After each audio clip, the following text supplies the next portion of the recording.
We're going to start our work now with solving equations, and the first thing we want to be able to do is simplify algebraic expressions. So here's our first problem.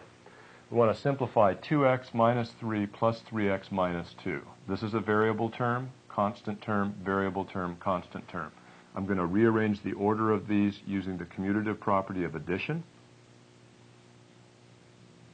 Notice when I take this 3 somewhere, I take the sign in front of it with it.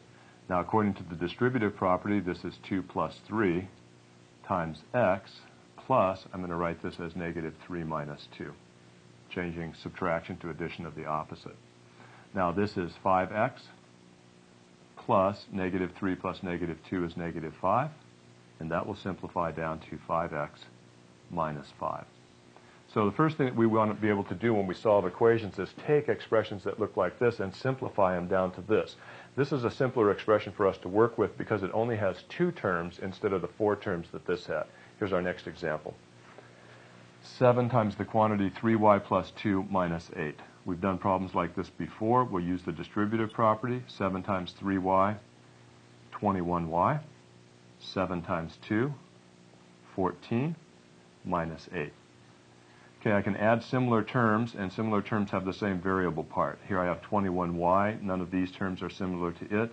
Both of these do not have the variable in them, so they're similar to each other. So I'll add 14 plus negative 8 and get positive 6.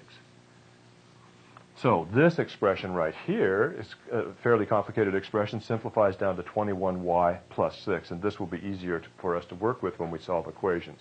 Here's our next problem. 6 minus 4 times the quantity x minus 5. Now we want to make sure when we solve this problem right here, I'm going to multiply through by 4 using the distributive property first because I have to do multiplication before subtraction.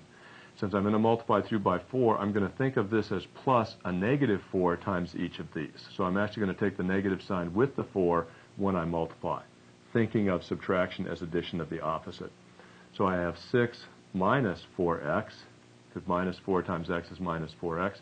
And here I have negative 4 times negative 5. That will be positive 20.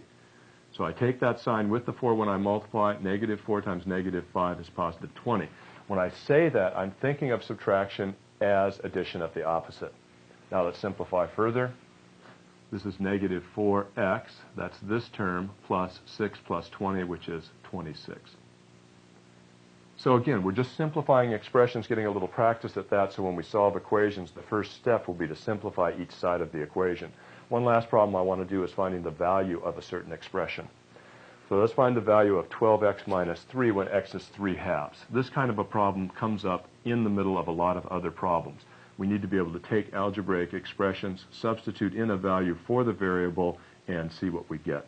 So I'm going to take this expression right here, 12x minus 3, and I'm going to substitute into it 3/2 for x. When I do, I get 12 times 3/2 minus 3. 12 times 3/2, I'll divide 2 into 12. It goes 6 times. Times 3 is 18. And 18 minus 3, 15. So this expression, 12x minus 3, has a value of 15 when x is equal to 3/2. So that's a look at simplifying expressions and finding the value of an expression.